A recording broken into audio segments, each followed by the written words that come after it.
नाशिक शहरातून एक धक्कादायक आणि संतापजनक घटना समोर आली असून प्रेमविवाह केलेल्या एका विवाहितेला अक्षरशः जीव मुठीत धरून जगावे लागत आहे. कौटुंबिक वादातून पतीने तिला बेदम मारहाण करीत विषारी औषध जबरदस्तीने पाजल्याचा गंभीर आरोप करण्यात आला आहे.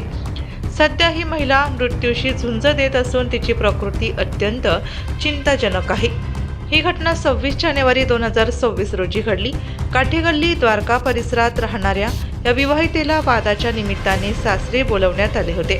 तेथे पतीने वाद घालत तिच्यावर अमानुष मारहाण केली. यानंतर तिला विषारी औषध पाजण्यात आल्याचा आरोप पीडितेच्या माहेरच्या नातेवाईकांनी केला आहे. या घटनेनंतर विवाहितेची प्रकृती झपाट्याने खालावली. तिला तातडीने जिल्हा शासकीय रुग्णालयात दाखल करण्यात आले. मात्र उपचारादरम्यान प्रकृती अधिक बिघडल्याने पुढील उपचारासाठी तिला खासगी रुग्णालयात हलवण्यात आले असून सध्या ती अतिदक्षता विभागात उपचार घेत आहेत. मिळालेल्या माहितीनुसार या विवाहितेचा एप्रिल 2025 मध्ये प्रेमविवाह झाला होता. विवाहानंतर काही महिन्यातच पती व सासरच्या मंडळीकडून मानसिक तसेच शारीरिक छळ सुरू झाल्याचा आरोप आहे. यापूर्वी 19 जानेवारी 2026 रोजी भद्रकाली पोलीस ठाण्यात पतीसह सासू सासरे आणि दिराविरोधात गुन्हा दाखल करण्यात आला होता. दरम्यान या घटनेनंतर मुख्य आरोपी पती फरार झाला असून पोलिसांकडून त्याचा कसून शोध सुरू आहे. विष पाजल्याच्या आरोपानंतर या प्रकरणाला अत्यंत गंभीर स्वरूप प्राप्त झाले असून संपूर्ण नाशिक शहरात या घटनेची तीव्र चर्चा सुरू आहे. पुढील तपास भद्रकाली पोलीस करत आहेत. सर ॲक्च्युली शादी.com वर भेटलेलो आम्ही सर्वात पहिल्यांदा. तर देन आमचं घरच्यांच्या सहमतीनुसार इंटरकास्ट मॅरेज झालेलं आणि त्यानंतर त्याच्या म्हणजे की त्यांची कास्ट सिंधी आणि मी महिन्यानंतर त्यांनी म्हणजे की मला घरून प्रेशर केलं की तू तुझ्या माहेरून पैसे घेऊन ये बिझनेससाठी वगैरे. मी या गोष्टींना नकार दिला होता. मग त्यानंतर माझ्या देराने म्हणजे की माझ्या बेडरूममध्ये हिडन कॅमेरेज वगैरे लावले आणि त्यानंतर त्याने माझे पर्सनल फोटोज आणि व्हिडिओज वगैरे सगळे काढले. देन ते मला व्हायरल करण्याची धमकी पण दिली. देन माझ्या सासूने माझ्या खाण्यापिण्यामध्ये स्लीपिंग पिल्स वगैरे पण टाकलेल्या आणि मी या सगळ्या गोष्टी मला डायव्होर्स देण्यासाठी ते हे सगळं करत होते, माझ्यावर प्रेशर आणत होते. लग्नाला 8 महिने झाले साधारण. भद्रकाली पोलीस स्टेशनमध्ये मी जानेवारी महिन्यात मी FIR केली. त्यानंतर आता मला काल म्हणजे 26 जानेवारीला त्यांच्या दुकानातला एक जण सकाळी भेटतो मला रस्त्यावर. मम्मी मी मार्केटला चाललेलो, म्हणे की तू जो काही गुन्हा नोंदवलाय तो मागे घेऊन टाक वगैरे. मग त्यानुसार मग त्यांनी मला प्रायव्हेट लॉयरकडनं 2 नोटीस पण पाठवल्या होत्या येण्यासाठी. तर मी काल गेलेली त्याच्या घराच्या इथे 2 तास बसली खाली. त्यांनी काही डोर ओपन केलाच नाही. त्याच्या मम्मीने पण त्याच्या पप्पांनी पण बोलले की हिला इथे नको ठेवू. त्याची मम्मी बोलली की नको राहू हिच्यासोबत. आणि मग त्यांनी 112ला फोन करून कॉन्स्टेबलला बोलवलं. देन त्यांनी बोलले की हा दुसरीकडे राहतो, याला आम्ही बेदखल केलं आमच्या घरातनं. आणि मग मला दुसरीकडे त्यांनी सामान वगैरे ठेवलेलं तिथे घेऊन गेल्या. नंतर 1-1.5 तास आम्ही तिथे होतो. त्याच्यानंतर त्याचे पप्पा त्याला कंटिन्यू फोन करतच होते आणि फोनवर ते बोलले की तू निघून ये इकडे, तू नको राहू तिच्यासोबत. आणि परत बोलले की एकतर आम्ही पॉइझन घेऊन टाकू, नाही तर तू तिला सोडून दे, असं काहीतरी कर.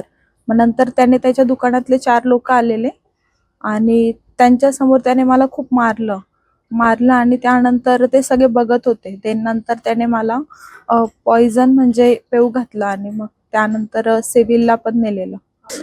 8 महिन्यांपासून सर, लग्नाला 8 महिने झाले. आणि त्यांचा एक इश्यू आहे की मी महाराष्ट्रीयन आहे आणि ते सिंधी आहे. त्यामुळे माझ्या सासूचं नाव आहे अनिता राजदेव, सासरे राजू राजदेव.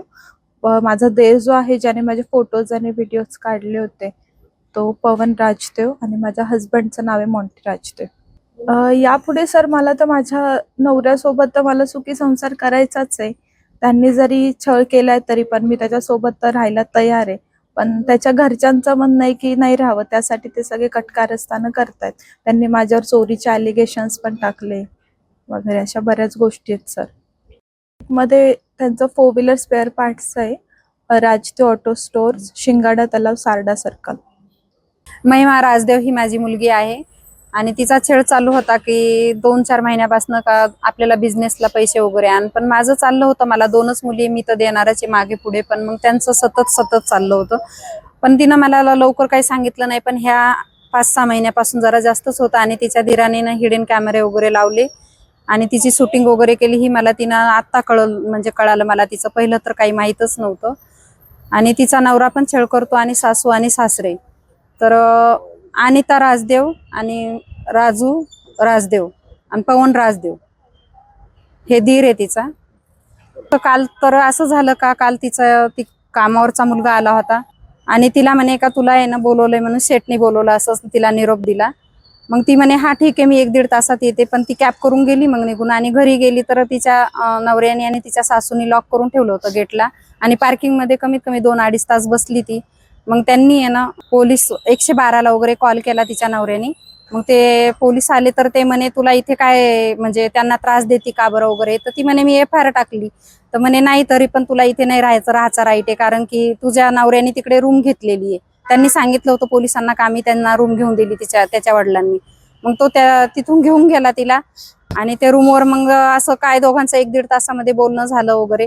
मग त्याच्या पप्पाचा सतत फोन येत होता ना.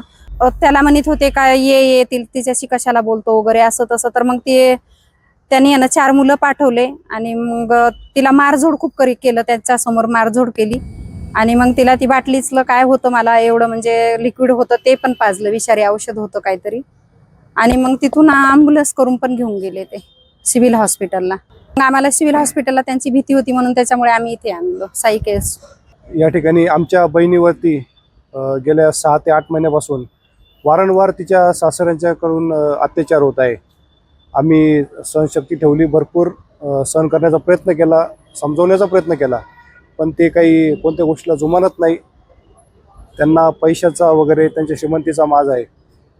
तर आज रोजी आमच्यावरती अशी वेळ आली आहे की आमच्या बहिणीचा जीव हा धोक्यात आहे. कॉम्प्रोमाइजच्या बहाण्याने बोलवून त्यांनी आमच्या बहिणीला नेऊन जबरदस्तीने विषारी औषध पाजून ठार मारण्याचा प्रयत्न केला. ही आज आमच्या दृष्टीने आम्हाला मन हिरावून टाकणारी गोष्ट आहे.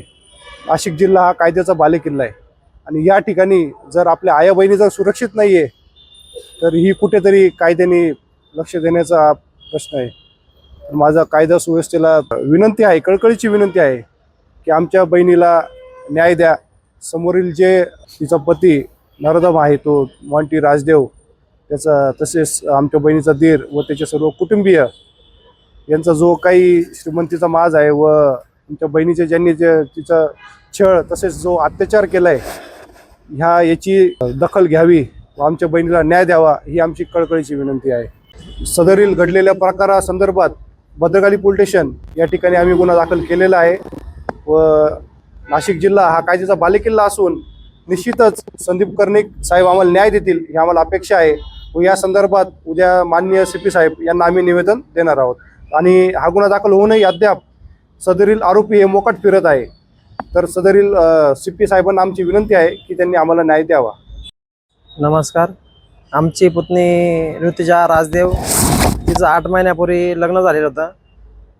स्थलांतरी आम्ही मराठी व ते सिंधी, त्यांनाही 8 महिन्यापूर्वी काही लग्न मान्य नव्हतं. पण हे काहीतरी कारणास्तव यांनी 8 महिन्यापूर्वी लग्न केलेलं होतं. त्याच्यानंतर यांनी 2-3 महिन्यानंतर मुलीला काहीतरी त्रास छळ करण्याचा प्रयत्न केला. त्याच्यानंतर हिला कुठंतरी अटकवायचा प्रयत्न केला. यांनी 4 महिन्यानंतर यांनी कुठंतरी कॅमेऱ्यामध्ये कैद केलं. त्यांच्यावर 25 लाख रुपयाचा चोरीचा गुन्हा दाखल केला का कुठंतरी हिला अटकवायचं, हिला फसवायचं. तर ही अन्यायाविरुद्ध लग्न केल्यामुळे हिला कुठंतरी फसवायचं, हिला काढून द्यायचं ह्या प्रयत्नामध्ये हिला कुठंतरी फसून ते मान्य नव्हतं हिला. मग हिच्यावर आम्ही कायदेशीर कारवाई करू असं तसं तिच्यावर जबरदस्तीने हिला छळ चालू केला यांनी. हिच्यानंतर आम्ही त्याला बोलायचा प्रयत्न केला पण तिने काही मान्य केलं नाही. त्याच्यानंतर हिने त्याला समजून सांगायचा प्रयत्न केला, आम्ही पण भरपूर सांगायचा प्रयत्न केला. पण त्यांनी असं केलं का आता काल 2-4 दिवसापूर्वी तिला गोडगोड बोलून तिच्या कामावरचा मुलगा तिला घरी बोलवायला आला. कामावरचा मुलगा तर हिला गोड बोलून त्यांच्या बंगल्यासमोर 2-3 तास बसली ती. त्याच्यानंतर त्यांनी घरात घेतलेलं नाही. मग त्या मुलांनी राजदेव जो आहे मॉन्टी राजदेव त्यांनी त्याच्या भाड्याने रूम घेऊन तिथं तिला नेलं. त्याच्यानंतर तिला त्रास दिल्यानंतर जी काही मान्य झाली नाही. त्याच्यानंतर हिने तो उलटा पालटा बोलला. त्याच्यानंतर यांची शिवीगाळ झाली. तिला त्रास दिला. मॉन्टी राजदेव जो आहे काहीतरी औषध बिवषध पाजून तो तिला तिथून उचललं, सिव्हिल हॉस्पिटलला नेलं. सिव्हिल हॉस्पिटलला त्याला कुठे आमच्या दिदीला, आमच्या मुलीला, पुतणीला कुठेही तिला रिस्पॉन्स भेटला नाही. मग आम्ही तिथून उचलून तिला आत्ता आज सायकर हॉस्पिटलला इथे ॲडमिट केलेलं आहे.